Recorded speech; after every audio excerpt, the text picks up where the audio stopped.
Good morning, all. My name is Lynette, Training and Knowledge Base Specialist on our Client Experience team. I will be facilitating our session today. I'm joining you this morning from the traditional and unceded territory of the Katzie, Kwasin, Kwantlen, and Musqueam First Peoples. I want to extend my appreciation for the opportunity to live and work here with my family on this shared territory. Thank you for joining us this morning on our 45-minute session on CO safety risk. Before I introduce our speakers, I would like to review a few housekeeping items. Many of you are probably well versed with Zoom, having attended many meetings and webinars at this point. For those who are less familiar with Zoom, I'm going to cover some tools that we will be using today. By default, a webinar is view only. This means you do not have access to mics and cameras. If you do have a technical question and you need assistance with, please use the chat function. Simply click on the chat icon at the bottom of the screen and type your question into the chat panel, and we will reach out to help you. We will also be using polls during our session and encourage everyone to participate. When a polling question is asked, it will appear on your screen along with the options. Select your opinion and press submit. Alongside with the chat function is a Q&A button. Please use the function if you would like to submit questions about the participation. If about the presentation, we will not have time during this session to answer all questions live, but all questions will be answered and will be shared at the end of the session on our engagement tool. Engage Technical Safety BC. Many of you already visited the site prior to our assessment, prior to our session. We will be using Engage to share updates on assessment and to share poll and survey results. Make sure you visit this page and registered for topic updates. Today's presentation will be recorded and portion of the event will be shared on our website. With that taken care of, let's start our presentation, Carbon Monoxide Safety Risk. Dean Schmidtke, Senior Safety Officer of Incident Investigation, will be reviewing the findings from serial carbon monoxide incident investigation. Jessica Leckie, Technical Leader of Gas, will be sharing the top non-compliance our safety officers are seeing in relation to carbon monoxide in the field. We will then open the session for a Q&A period. Feel free to submit questions throughout the presentation. I'd now like to welcome our first presenter, Dean Schmidtke. Hello, thank you, Lynette.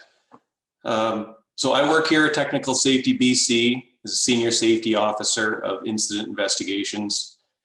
And we investigate incidents in the province involving failures of regulated products, regulated work, or the operation of regulated equipment, which results in damage or injury.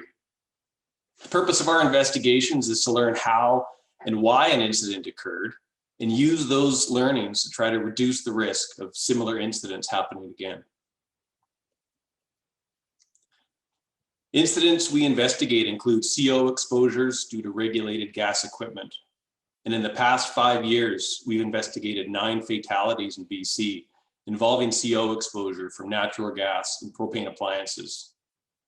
In 2020, there were 3 fatalities and 1 serious injury from 2 separate carbon monoxide exposure incidents. And at the beginning of 2021, 1 exposure resulted in a close call for 3 individuals that could have been minutes away from being fatal. Investigations into these incidents have produced insights that can help improve safety and awareness into dangerous CO exposures. These insights involve rapid onset carbon monoxide exposure, low-level carbon monoxide exposure, and increased risk at the edges of our system. The investigation into 2 recent incidents provided insight into the dangers of rapid onset carbon monoxide exposure. While lower levels of exposure can result in flu-like symptoms, things like dizziness, headache, nausea, even vomiting, these symptoms can allow time for identification of the presence of carbon monoxide and offer an opportunity to escape to a safe environment. Short-term exposures to high levels or the rapid change of a small space from previously safe to a toxic environment can be immediately incapacitating and rapidly fatal. In an incident last summer in Tulameen, unfortunately, it resulted in tragic consequences. 2 people were found deceased in a recreational property. Our investigation found that rapid onset carbon monoxide exposure had quickly changed a small environment from safe to deadly. A propane-fueled instantaneous water heater had been installed in a washroom and shower house on the recreational property. The appliance vented into the space, and as it was operating, it depleted the available oxygen for combustion. The heater had been used several times by several other people previously without consequences or identification of a CO exposure at the scene before the incident. Testing of the environment inside the washroom building had found that the water heater, while it was operating, the environment inside the building, it remained safe for 13 minutes. And after which time, the environment quickly changed within minutes to become incapacitating and rapidly fatal. Rapid onset exposure to carbon monoxide presents unique dangers as the effects can quickly cause confusion, can affect decision-making, and can become physically incapacitating, resulting in the inability to escape an environment that can be deadly. Earlier this year in the Lower Mainland, an incident occurred involving a natural gas-fueled boiler in a residential home. The boiler was producing very high levels of CO that spilled into the home. One individual in the basement was found unconscious by a family member who called emergency services and began to tend to the victim. While 2 of the occupants of the home were attending to the first victim, they too both became overcome by CO exposure and began to pass in and out of consciousness. When emergency services arrived, they found 3 individuals incapacitated and unable to escape the toxic environment. It was only when the personal gas detectors of the emergency responders alarmed was anybody aware of the presence of CO in the home. If the emergency services were not called by the occupant of the home before attending to the victim, we believe it's very likely this could have resulted in multiple fatalities. Inspection of the boiler found in the home found that soot and carbon from an oversized pilot light had caused blockages in the boiler's heat exchanger, which resulted in the CO exposure. And no CO detectors were installed in the residence at the time of the incident. The next insight is exposures to low levels of carbon monoxide. They are more common. They usually result in quick recovery from symptoms without many lasting health effects. But there are some exceptions to these exposures. In March 2016, Technical Safety BC investigated an occurrence of an infant fatality. The 2-month-old child was found deceased, and the first responders detected the presence of carbon monoxide in the home. Our investigation found that carbon monoxide production was associated with the operation of the home's natural gas furnace. However, only low levels were detected in the home, and no other occupants had experienced any exposure symptoms. The role of carbon monoxide in the death was unclear and required toxicology tests and analysis by medical professionals. And in March 2021, we received a coroner's report identifying that the child had died of a viral infection that was complicated by carbon monoxide poisoning. The low level of carbon monoxide in their system just added to the difficulty that the child was already experiencing getting oxygen. Long-term acute exposures to low levels of carbon monoxide can have disabling and even lethal results. Factors such as age, exposure time, underlying medical conditions can increase susceptibility to toxic effects of CO poisoning. The next insight was increased risk at the edges of our system. So Technical Safety BC investigates incidents, and some of those incidents are in areas such as remote communities, recreational properties, and off-grid areas. We found that dangers associated with incorrect installation and the operation of energy systems can produce higher levels of hazards in those areas. As previously mentioned, in Tulameen, that occurred at a recreational property. And in 2017, an incident in a remote off-grid community in Ashcroft resulted in 4 fatalities from carbon monoxide exposure. Just last year, another tragic CO incident occurred in an off-grid recreational community on the Sunshine Coast, which resulted in a fatality and a serious injury causing permanent disability. Carbon monoxide was being produced by an unvented propane-fueled refrigerator inside the cabin. The 2 occupants began experiencing symptoms shortly after arriving at the cabin, and they had believed that they had both contracted food poisoning. They were unaware of the growing carbon monoxide hazard in the cabin, and due to their illness, they both remained indoors for the next few days until they were discovered. It was something just as small as a few flakes of corrosion debris landing on top of a small gas burner led to tragic consequences. For a carbon monoxide incident to occur, 3 things must take place. First, creation. Right? Carbon monoxide needs to be produced. As many of you probably already know, carbon monoxide is present in most combustion, but factors can greatly affect the amount being produced. Things such as incomplete combustion of fuels, flame impingement, the gas system setup, the lack of available air for combustion, and burner condition and cleanliness can all lead to the creation of higher levels, greater concentrations of carbon monoxide. Next, it needs to be conveyed and contained. So it needs to find its way into an area that can be contained, which allows exposure to those that are in the area to the harmful concentrations. Things like ineffective venting systems, the venting system condition, termination location, and even indoor negative pressure conditions or insufficient ventilation air for unvented appliances can all play factors in allowing carbon monoxide to accumulate in places that can cause harm.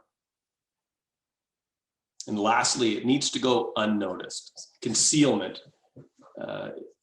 You can be in a space with carbon monoxide and it can be easily unaware that it is there. Things like the lack of functioning carbon monoxide detectors and unawareness of the symptoms associated with exposure, like dizziness, headaches, confusion, nausea. So a carbon monoxide incident can be stopped in its tracks at any of these points. Inspect, test, and measure gas equipment and venting systems. Conditions change over time, so check them regularly. It doesn't take long for things to change and become quickly hazardous. Install and test carbon monoxide detectors. They act as a last line of defense, like the seatbelt in a car. We all try to avoid things going wrong in the first place, but when they do save lives. And be aware of the symptoms. If you or somebody you know is experiencing symptoms, always suspect CO. For more information on these incidents, these reports and others are available on our website at technicalsafetybc.ca. Thank you for your time. And now I would like to introduce Jessica Lackey, who will be sharing the top non-compliances we're seeing in the gas industry.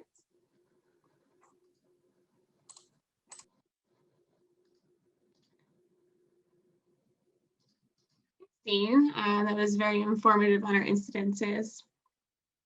So my name is Jessica Lackey, and I am the technical leader for gas for Technical Safety BC. Myself and my team are the technical gas regulatory representatives. Our team sits on multiple committees, such as the B149 code series, the 662 pipeline code, and newly the B&Q hydrogen installation code.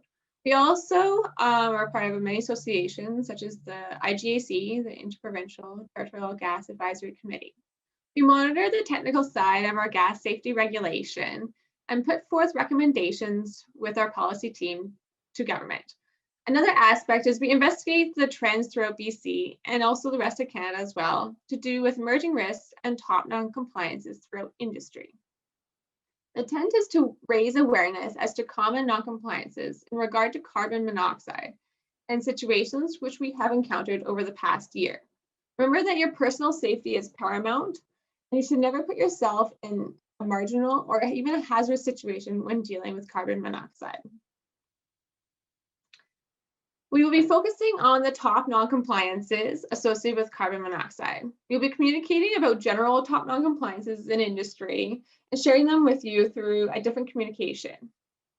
The non-compliances are what our safety officers find during their inspections in 2020. This includes any hazard eliminations. It is no surprise that our top non-compliances in regards to CO is to do with venting systems.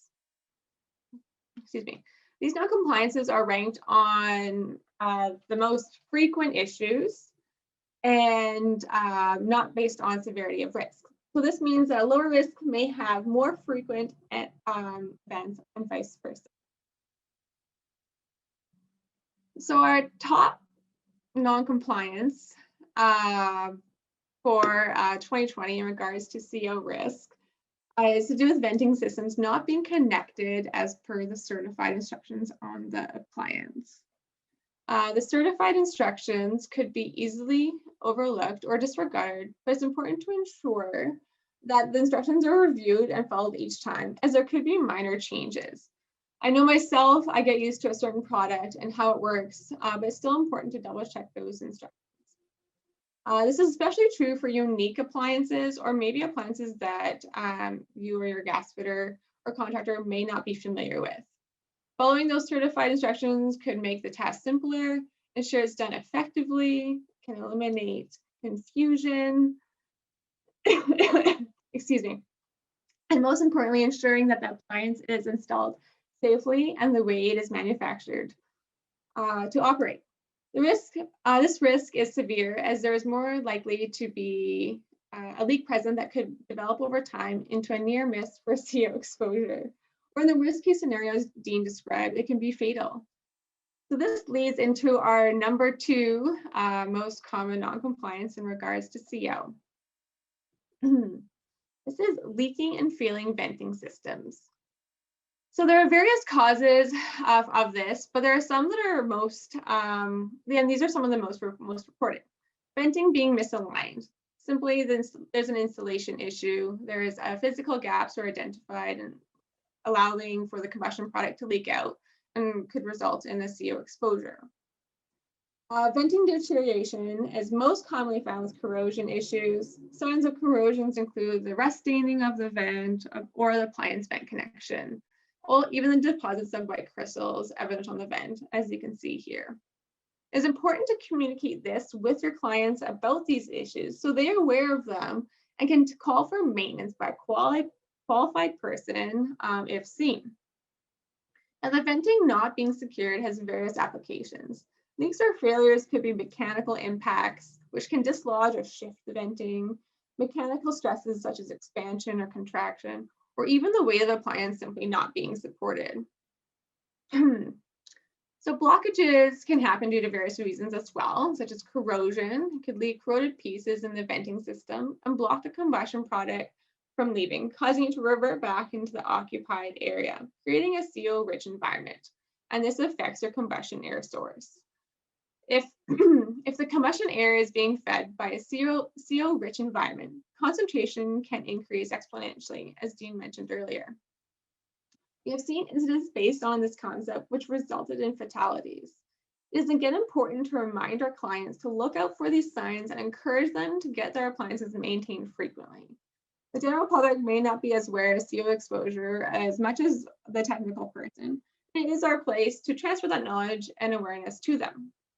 As a side note here as well, we have noted recently that there have been upticks for temperatures in excess of the venting material rating, which could lead to the vent to deteriorate more quickly. So please check your certified instructions and in general, the material limits for all of your components. Just one more item for the leaking and failing venting systems. That is venting being dislodged from an active system or a charged system. This has a high severity risk as it's spilling combustion products into the occupied area immediately. This is apparent in plastic vacuum systems where if the joints are not properly prepared prior to gluing or if the incorrect glue or primer is used. We've also noticed that this is a common non-compliance found in commercial kitchens. It has been seen where the vent was dislodged and there was an attempt to repair it by the owner, but was not successful. Also more important to remind again your clients to get a qualified person to make those repairs. So our third non-compliance was to do with atmospheric venting systems, in particular oversizing. It was noted that the most of the oversized vents showed signs of condensation developing, which is known to lead to corrosion and enforce leaking the combustion products into the occupied area. But one of the other common hazards with oversizing is backdrafting. Backdrafting is quite serious when it comes to CO exposures. This is for non-direct vents in which the occupied area is the air supply for that appliance. Backdrafting is when there is a negative pressure in the area that causes the combusted products to reverse flow outwards and come back into that same space. Essentially, the exhaust is being pulled back into the area, creating a CO-rich environment, which is used as the air supply for that appliance, which can cause a rapid onset of CO in that occupied area. This is considered to be the inadequate air supply, as not enough oxygen, for the gas appliance to have complete combustion. If this is happening, you're running your mechanical exhaust equipment in the same environments, such as bathroom fans, kitchen fans, dryers, ventilators, and even portable air conditioners. We're all working from home over the last year, and some of these things are not considered or they're even overlooked. This can all cause disruption of the venting exhaust flow and can cause the backdrafting. We often see this in homes when the air intake is changed from upgrades or downgrades, can be blocked for various reasons, such as renovations are happening, or even homeowners feeling a cold draft in the winter. The blockage in combination with those mechanical exhausts running can cause that inadequate air supply for the gas appliance and cause the backdrafting to occur. Please note that part of the draft consideration is also for any solid burning appliances. This includes your wood stoves, wood fireplaces as well. Extreme backdrafting can occur and cause visible issues around the appliance as shown here. This is important to ensure that your homeowner or the owner of the equipment is aware of these signs and know to call a qualified person to handle it. So those are our top non-compliances in regards to CO in 2020. I want to touch base on carbon monoxide awareness with our clients and friends and family as well. We know carbon monoxide is the silent killer, but do your clients know that CO poisoning is serious and can lead to death? As Dee's mentioned, we unfortunately had several fatalities in 2020 and in the past as well. It's important to spread that awareness to our friends, family, and our clients. CO information may not be on the forefront of their mind. Have a conversation with your clients about the risks. Let them know the sources of CO, including solid burning appliances and gas appliances and RVs as well, is often overlooked. Include sources that can be outdoors, such as gas fire pits, and can inform them of the key signs and characteristics of carbon monoxide as well, including the subtle signs such as headaches or even dead or dying plants. We encourage all our clients to use CO detectors. This is our last line of defense. We ensure that they are still getting their maintenance done regularly on their appliances. We emphasize that if the CO alarm is going, don't unplug it, don't ignore it. Get out of the house, call 911 as it can save lives. So thank you for listening to me today. And if you're interested in any more information on CO, please feel free to visit our website. So let's move on to those polling portion of the session. Lynette, over to you. Thank you, Jessica and Dean. We would like to ask a few questions about carbon monoxide. The question will pop on your screen one at a time. Please note that all answers are anonymous. Our first question today is for gas contractors. When working on gas appliances, do you check flue gas or ambient CO levels? Yes or no? I could see the answer coming in. Thank you. Okay, let's move on to the next question. Just gonna share those results first so we could look at what answers been. Here we go. Okay, let's move on to our next question on the top non-compliance that were shared with you today. Which of these have you seen in the field?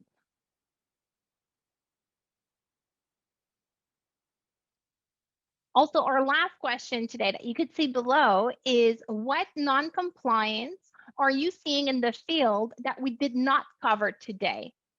Please feel free to select more than one.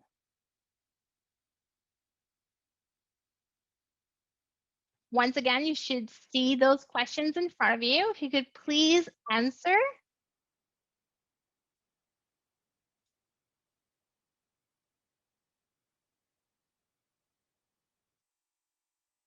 We'll give you an extra 10 seconds. Thank you. I'll share the result with you so you could see what it looked like. So here's the results. And I want to thank you all for your participation. Jessica and Dean, now that we have collected the polling responses, would you like to share the result you have found most interesting? Thanks, Lynette. Oh, can you keep the poll questions up by any chance? Yep. So I can see. Yep. Thank you. It's for the first question of the top non-compliances I talked about. I'm glad to see that, the vents not connected as per constructions was actually the number one from our poll here. So it's a good identifier that this is an issue for the contractors out there to make sure you pay attention to the instructions. It's also important to note when you're following the instructions for the appliances that if there is a discrepancy between your instructions from the manufacturer and the code will prevail over that. So you want to keep that in mind as well. And the second question we had there was, what other non-compliances are seeing? Looks like venting issues was number one from our poll. So that's good to hear as well, because that goes along with our statistics and our data that we have received. And I just wanted to make note of piping and tubing not being physically protected, and that was the number two on the polls, as well as our data shows that is our number two top non-compliance in industry right now. Thank you for your insight. Okay, that was really interesting. We're now going to begin our Q&A period. It looked like we have already received some questions, but we would like to welcome you to submit any question you have using the Q&A function. First questions that I have here is for Dean. So as a contractor, what should I do if I find a gas appliance causing a CO hazard? So if you happen to run across gas fueled appliance and it becomes evident that it is causing a carbon monoxide hazard, there's two things you should do. One, as a gas contractor, you have a responsibility to ensure if a hazard is being created, that it is made safe. So first would be to actually shut the appliance off, speak with the owners of the equipment, relay what it is that you found, the risks associated with it, and you should be notifying Technical Safety BC of what it is that you'd found. Next is even if you receive information that something like a carbon monoxide incident has occurred, or you have equipment that you're concerned may be put back into operation, notifying us will assign it to the appropriate safety officer who can follow up just to make sure that hazards are eliminated and things are kept safe. Thank you. Next one, Jessica. Where do I install CO detectors at home? So when you have CO detectors at home, you want to install them essentially on every level of your home. In sleeping areas, you want to make sure they're at least 15 feet away from the actual appliance itself. If you only have one CO alarm, it's best to keep it near your bedrooms where you sleep. You never want to install the CO detectors anywhere near windows or vents because it can draft away the CO and the alarm wouldn't go off. You want to make sure, again, nothing is actually covering the detector, nothing really blocking. If you decide to put like a piece of furniture in front of it, it might not work as well. So we want to keep the CO detector clear from anything obstructing it. And you also just want to check it once a month. There's usually a test function on them, just to make sure it's still operating. They do expire. Make sure that is you get new ones as they expire. And if it is battery operated, make sure you change the batteries as well. Thanks, Lynette.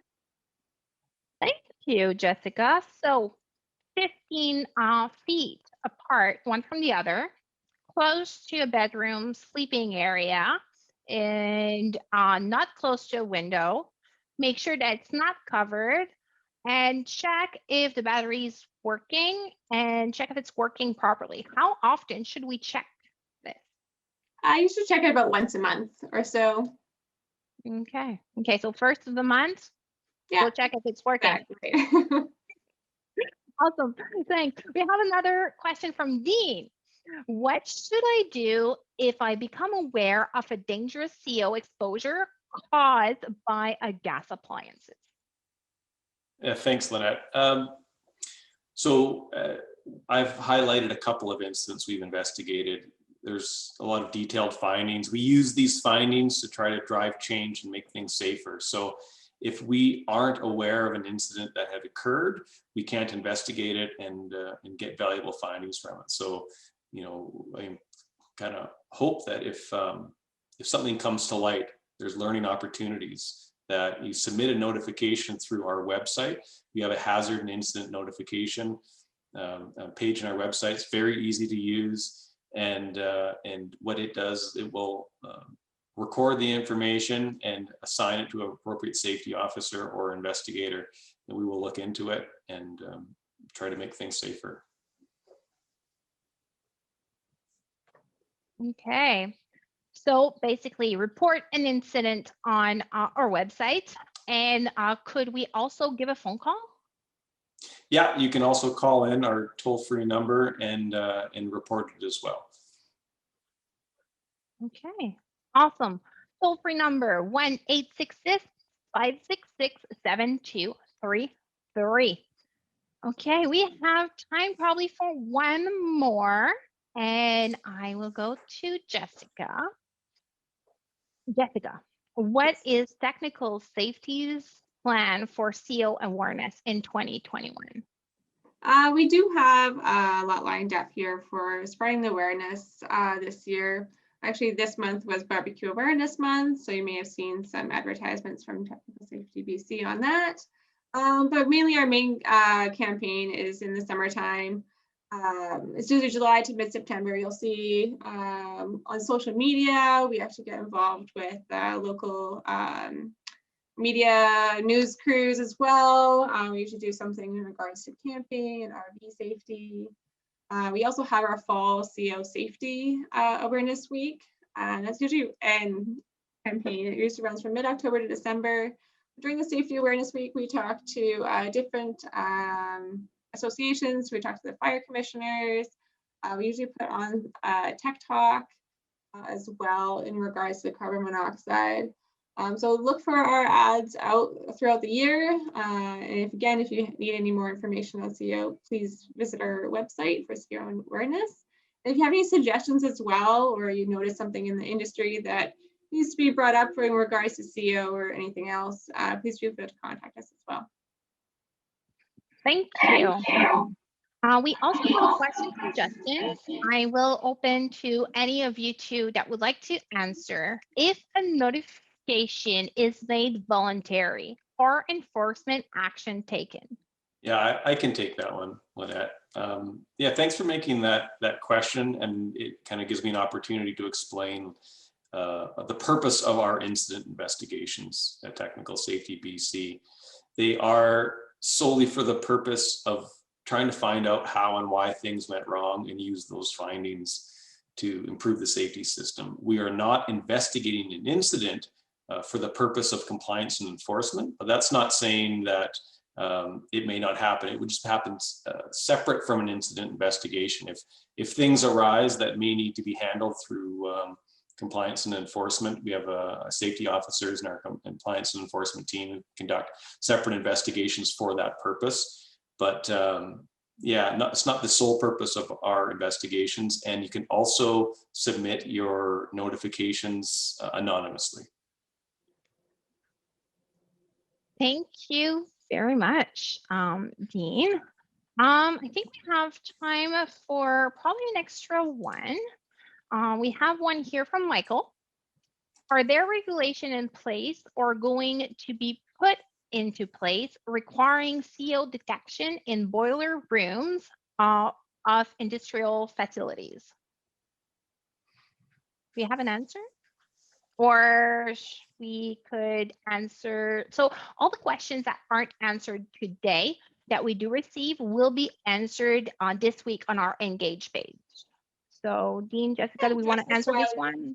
Yeah, I can address this one a little bit here, unless Dean, you want to, but that's a really great question. It's not just for CO detection if it's being mandated to be put next to your appliance or if you're associated with any appliance being installed. It's actually being reviewed by the ministry right now to see if it's going to be put into regulation or not. And from us, our point as well, there has been talks in our local codes, the B149 series, and seeing how we can address this along with the IGAC as it's across the across Canada. This issue has been brought up as well. So I can get you a detailed more answer on exactly for this, but right now there's nothing retroactively being put into place, and that would be very hard to enforce. But for example, for new installations, there are requirements for CO detectors. Thank you. It looks like we're almost out of time. Any question that we did not get to will be answered and shared on our Engage site. That brings an end to our session today. Thank you everyone for attending and for sharing your insight into carbon monoxide safety risk. And thank you to our presenters, Jessica and Dean, for taking the time to join us today. I would like to remind everyone that a recording of this session will be available in the coming week on our website, which you can share with your colleagues and networks. I'd also like to remind you to visit us at engage.technicalsafetybc.ca. Once you leave this session, a short survey about reporting incident and hazard will pop up on your screen. We would appreciate if you took 2 minutes to fill out the survey. Thank you again and have a great day.